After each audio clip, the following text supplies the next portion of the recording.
You heard that number, that $191 billion by 2020 number. Just how serious is Google about the cloud? Really? How serious? Well, and I'll enhance that $190 billion number with the IT industry is $1.2 trillion. Yeah. Right? And everybody's moving to the cloud. So it's got a lot of potential. And Google, has been building cloud for 16 years, and it's great to bring it to the enterprise. So what, you joined, what we were just talking about this, seven months ago? Just about, yeah. What made you choose Google? You have had a great career already, right? Everybody knows you from VMware, and you were doing a lot of interesting things. I think you're still on the board of Intuit, I think. Why did you decide, I want to start reporting to an office every day? There were a number of reasons, but what is going on in technology, this digital transformation that you guys were talking about in the opening session, it's phenomenal what's going on. And so you have the cloud, and which is amassing data and compute power and letting people do things they could never do before. You have machine learning, AI, which is really getting integrated in the next 5 to 10 years. Will probably be integrated in everything, and and then mobile, where you can access this from anywhere, and it's just transforming. The rate of technology change is increasing because of these technologies, and it's pretty exciting. It's really augmenting what we can do. It's making us smarter. It's making our companies smarter and able to do more things. So it's just a very exciting place to be. And then Google, why Google? We've been Google. I'm also on the board, so I've been involved with Google for a while, and we've been building data centers, sure. For 16 years. These amazing, most green, most efficient data centers in the world. And we've also, we've got 7 billion plus active user apps. Wow. Can you name them? I wouldn't dare. Should I name them? Go for it. Okay, I don't have to. Everybody, but you have Gmail, sure. Which is in my group. You have Maps. You have devices, Chrome, Android. You have Search. You have YouTube, and you have Play Store. And I was thinking today that you could actually argue that we have 8 if you count App Engine, which is a very easy way to run applications in Google Cloud. That thing's serving over 1 billion requests a day right now. Yeah. Wow. That's incredible. 100 billion requests a day, that is. And actually. This is why, when I talk to folks, they're bullish on Google. They think, Google has been running these global apps for a very long time. The cloud makes sense. Here's the other issue, though. And by the way, Google's got amazing engineers, and so I've heard. Yeah, pace of innovation is terrific. But it's a tough competitive environment, right? So everyone knows that Amazon Web Services is by far the #1 in cloud, depending on how you define cloud. Microsoft likes to tout itself as #2, depending on whether or not you just limit it to public or move it broader than that. IBM could be #3, but you're definitely #3 when you look at public. That's a tough business. Google's used to being #1. So what made you decide, I'm gonna take this challenge on, despite all those years of experience that the other companies have brought to the table already? Yeah, well, I believed, and we're seeing it proven out when we go into an RFP where we really actively participate. We can actually win an RFP pretty much every time against AWS or Azure. Our growth is great, and we have the best infrastructure. We have, our own network backbone, our own fiber, very cost-effective data centers, very automated. It's just one thing after another. We have the data analytics. Sure. A company like Spotify, which moved from AWS to Google. Right. The reason they gave is Google just has the edge in analytics. And what I really liked was this quote that they use BigQuery, which is, I think, sort of an order of magnitude more cost-effective, easier to use than something like Teradata. And he said BigQuery is the best thing that ever happened to me. That was what sold him on it. And we have other. I mean, there's a public blog by Quizlet, which is the 50th largest website, and they did a bake-off, and they wrote about it in their blog, and Google GCP won it because they said it had the best price performance and the best infrastructure. They loved our fast virtual machine bring up.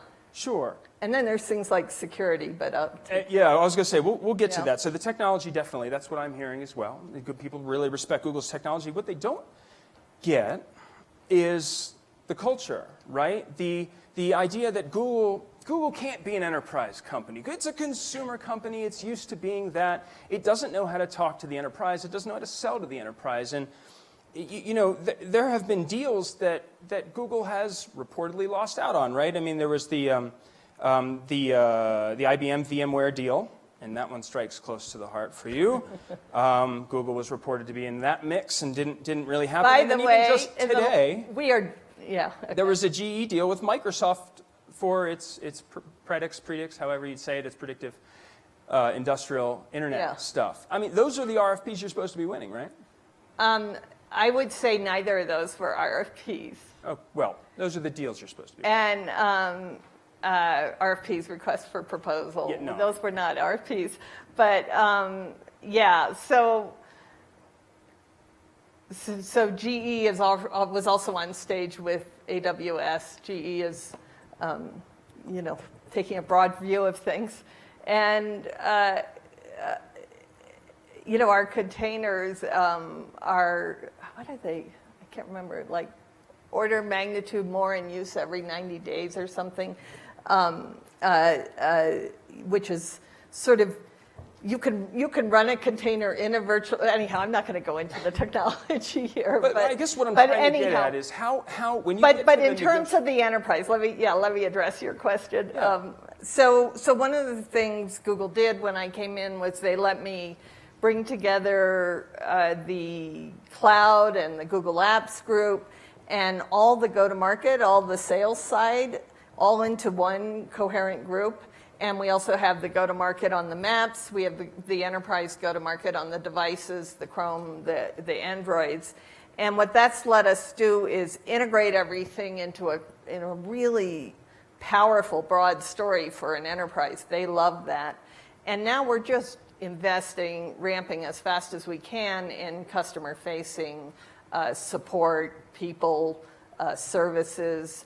And culturally, what's been really fantastic is everybody's very excited about it, including the engineers, because if you think about it, it's pretty darn cool to run these 7 billion plus active user apps. But now we have the whole world that we can run and bring our technology to and innovate for. And it's very exciting. We're having a lot of fun, getting out with our customers, partnering with them, and helping them, kind of digitally transform themselves, take advantage of machine learning. Yeah. Why don't we talk about some of your customers? It's kind of an interesting smattering. I looked it up earlier. Companies like Coca-Cola? Yeah. Philips? Northrop Grumman? Yeah. Do you guys do Snapchat? Snapchat is a great story. Go on. Tell me a little bit about how Snapchat ended up on. Well, Wow.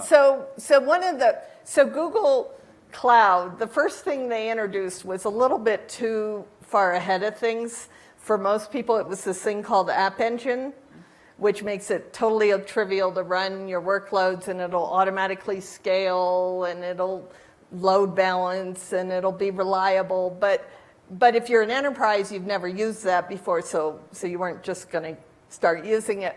But a couple kids out of Stanford, hey, that looks good. I don't have to worry about system infrastructure. So Snapchat started in Google App Engine. They're now at over 150 million active users a day, I believe. I hear they're a big deal. And they've never had to hire sysops people. Wow. They don't have system infrastructure people. So is that the story that you bring when you sit down to these bigger companies like your Coca-Colas and are you saying like, you guys want to be like Snapchat, right? I mean, look at that No. kind of scale and growth. And No, because not everybody needs that kind of scale, that kind of rapid, bursty scale. So we're also providing, the most secure. Google has over 600 security engineers full-time protecting you. Safe Browser is on over 2 billion devices out there. sure. We notice over 4,000. We notify people of over 4,000 attacks from state-sponsored hackers a month. Wow. We have a very Tweet that, by the way. That's impressive. we have a very serious, security operation going on at Google that the enterprise needs, and we have the best data management, data analytics, and now every industry needs to, adopt AI, and we're helping them. We have the best AI. We have. So you got the best lot of things. We do. But the market share lags. So how do you, again, it's been a busy Well, look, few months. wait. The how do you get market there? share, is so early. You were just talking about how big this market is. Well, it's not very big right now. We're early, like 5 to 10% of the workloads are in the cloud, and we're growing pretty well. So I think it's early, and I think we've been able to kind of be coming out with the next generation of cloud, where it really is about how well you can run, how automated it is, how much it offloads you, and how well you can take advantage of someone else's technologies and innovations, amortized across everybody. Right. And we're doing a good job on that. And our rate of innovation, we had 50 releases of things in the last couple months. How are you positioning? months. Again, we've 6 months. well worn now that the idea that Yeah. you have to sell this thing, right? How are you positioning yourself in the market, right? So Amazon was out early, and it picked up a lot of startups that are not so startup-y anymore. Microsoft leveraging its existing business relationships built over many decades. You have an interesting group of companies here, right? You've got a Fortune 500 company, you've got a Global 500 company, you've got Snapchat, a unicorn company.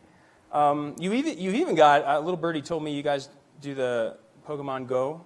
Is that the hottest? Well, new whoever thing? did that is really doing an incredible job. Yeah, whoever did that. That is an awesome game, isn't it? I'm actually My blown kids away were, how popular it is. yeah. And so when you sit down and you negotiate, are you emphasizing your big business cred? Are you emphasizing your startup? We can talk to you cred. Everybody's kind of taking their angle into this market. Public, private, hybrid. What's your story? What should it be? This is pretty horizontal, what we're doing. We have really doubled down on access controls, identity management, user-managed encryption keys, the compliance and regulatory. We're building, really rolling out data centers incredibly quickly for people that feel the need for local data. We are so serious about in our investment in what the enterprise needs. And it turns out some of these people like Snapchat, when they get really big, they're actually an enterprise company. Right. Right. They really care about privacy and access control and all these things. And everybody gets audited. They all need all the auditing. So, we're in every vertical. In fact, I recently set up a whole group just to focus on verticals. Health, financial services. We're doing a lot in financial services, oil and gas, retail, media. You're really building out those enterprise kind of divisions. It's starting to look. Well, our technologies are so applicable. They really, everybody's benefiting. Yeah. And so, it is a question of how quickly we can, staff and get a leveraged way with our partners and with our own people to have all the right support to partner with our customers. But when we do, great things are happening. Yeah. In some ways, it's almost unfair to ask you about all this because, 7 months, how much could you possibly do with so many people in your group. But let's talk a little bit about what you think your biggest challenge has been in the last 7 months. You know?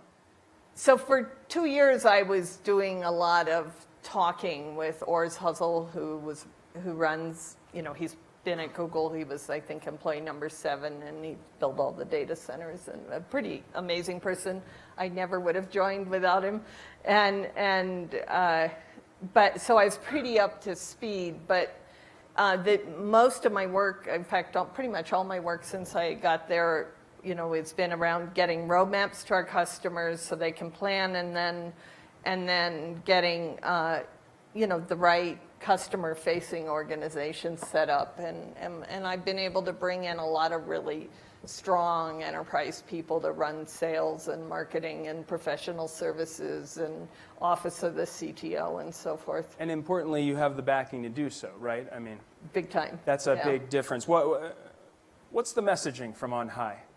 How do the big bosses feel about all this, I mean, Google at its heart is still an advertising company. I think Google's a technology company. I really, Google has built like less than 0.2% of the people that submit a resume get hired to Google. It is about hiring really strong engineers and having them innovate and be creative to solve problems and invent new things. And the enterprise has become an extraordinarily exciting place. I mean, the pace of change in the enterprise it's never been like this before. It used to be, you wouldn't get fired for going slowly. And the enterprise has to plan things and go systematically, but they have to move. And so it's it's Google's time for the enterprise, I think. Yeah. Is the enterprise cool again? The enterprise is cool. It always has been for me, but... I'll take a quick pause. In about 5 minutes, I'm going to come to the audience for questions. So if you have some, think of them now, all right? Yeah. All right, I asked you about your biggest challenge. So you kind of went around it. What has your biggest challenge actually been, would you say, in the last 7 months? I think getting the go-to-market, the customer-facing, the partner-facing organizations all ready to go. And I think we're doing really well now. I'm excited. What's been most surprising in the last 7 months? Well, I'm continually incredulous at some of the things we're capable of doing. Like as I peel back the onion, oh, really? We can do that too. Would you like to share any with this audience? Right? And I mean, my very first day, I visited one of our data centers, and it was, every building is different because they improve it every time. We're using machine learning in the data center to reduce power consumption. It's very effective. Wow. Yeah. Actually, that reminds me. Let's talk a little bit about that. Let's talk a little bit about machine learning, things like that. So when I talk to folks about the cloud market, they say, you know what? It's going to become a commodity eventually. It's going to become a commodity. It's just there. It's internet infrastructure. Where the real good money is over the long term is all that stuff you layer on top of it, artificial intelligence, machine learning, all the data analytics services, and so forth. How do you feel about that? You did say that this is a lot more like... Those are definitely our strengths. Yeah, and you said that the enterprise market is going to be measured in trillions, not billions, in terms of the market. Well, I said it's 1.2 trillion today. Yeah, it's a slight difference, right. But how is that factoring into the way you're doing things? Because that is a very a core strength of Google. Yeah, I mean Google. First rolled out a product with machine learning in 2006, I think, with the translation. We've now got over 2,000 internal projects going in machine learning, over 100 groups. Google Apps, which is in my group, we are just infusing all of that with machine learning. And it's just going to reap such productivity and ease and delight for people. We already have things like the inbox automatic reply. I don't know if you've tried that. I have. Cool. I have. Yeah, or an automatic calendaring. And in search, we've been using, so TensorFlow is Google's new machine learning that we open sourced. and it was used for, and we've also built a special processor unit for it, TPUs, Tensor Processing Unit, which give an order of magnitude performance increase per watt, which is like 3 Moore's cycles. Anyhow, and that is used in our search, in the brain for search. It happened incredibly fast.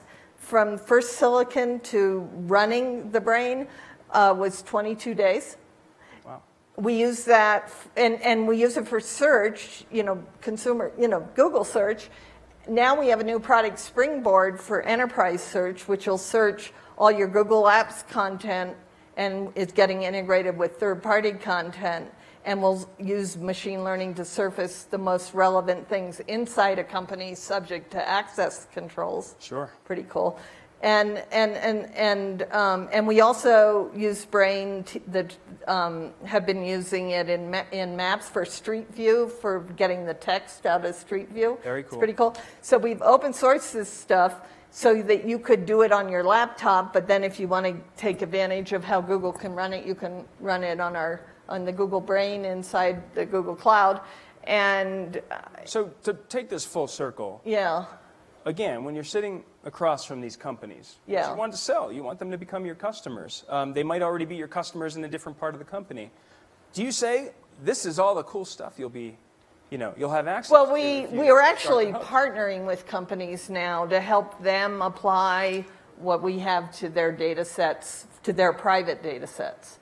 Okay, so we're building increasingly, rolling out tooling to make it easier to use. We have a certification class, and we're actually getting in there and working with them and partnering with them. Yeah. Very cool. Yeah. All right, let's go to the audience for questions. Yeah. All right, we've got hands all the way over here. I'm going to go all the way to that fellow in the back, way, way in the back. There we go. Hi, Brian Ballard from Apex Labs. When you're looking at the flow of processes to the cloud, how are you looking at the operational ones, the manufacturing executions, your production systems? Is that in your near-term roadmap, or is that where you see a later evolution of the Google Cloud? I'm not sure I understand the question. Think of what GE's doing with production systems rather than back office accounting moving to the cloud. Well, we're applying machine learning to manufacturing. Like, for instance, in our own, I'm not sure I'm answering your question. In our own data center, we've used it to analyze, based on the weather and how everything is set up with pumps and whatnot, what correlates and how to run it most effectively. I think we're getting like 40 to 60% savings in places. And once you train on something, it's applicable to other areas. We also are, I'm not sure I'm answering your question. We're exposing all our trained data, like image recognition, speech recognition, in maps and search and translation. Fair enough. All right. Well, let's move on, just in the Okay. interest of time. Yeah. I've got one right here that I saw. Yeah. Michael Miller, Ziff Brothers and PC Magazine. Can you explain why it makes sense to have the enterprise business part of Google as opposed to part of Alphabet? Great question. Well, Google is part of Alphabet, but we're so one thing is we power all of Google's apps today, and Google is increasingly running Google on Google Public Cloud, but part of Google Cloud is the internal apps and the public apps, so we're all together. And I will say that increasingly, I am partnering with every group in the company now, because the enterprise can use everything in the company, and indeed in ads, the enterprise is already there, right? But then, like what we're doing around Chromebooks and Android for the enterprise, and even glass in manufacturing, hands-free manufacturing. So there's a lot of things we can bring to bear from Google with one face to the enterprise, and that's pretty valuable. Yeah. Cool. I saw one back here. Yes. Thanks. Google has such a unique culture, really great engineering culture, pretty academic. If you had to rate Google's culture's ability to go after the enterprise, if you had to grade it, maybe a A to F scale, where would you grade the culture's ability to attack the enterprise and make business customers really happy today? You know, I feel like I wouldn't have maybe given it a high rating when I joined, but I'm actually starting to realize it's not so much a culture thing.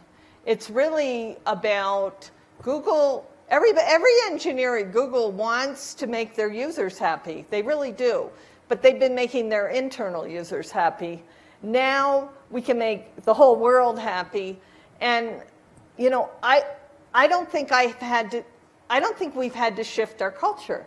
You know, VMware had incredible engineers, and we were a technology company, but we made the enterprise very happy. And in a similar way, now Google is expanding what it does and going to make the enterprise very happy. And, you know, I think we're at A. I mean, people like if somebody needs, you know, unusual amounts of capacity, they're there over the weekend making it happen. You know, I'm on all the sort of news groups when there's a customer problem. You can't believe the dedication to keep, you know, making happy customers. We've changed how we partner, and everybody's very excited about it because we see together we can do more. I have to say, I mean, the core of Google is innovation and technology and just really, really good people collaborating together. Very collaborative company. We use Google Apps that facilitates it. And all that is like incredibly good stuff for reaching a much broader, I mean, Google Meet reaches an incredibly broad audience in consumers, you know, where they're all using Google products. Now, I mean, it's just very interesting to kind of help the world's companies also, and everybody's excited about that I'm not just saying it, they really are excited about it. You know, our all hands are extremely well attended and really good questions.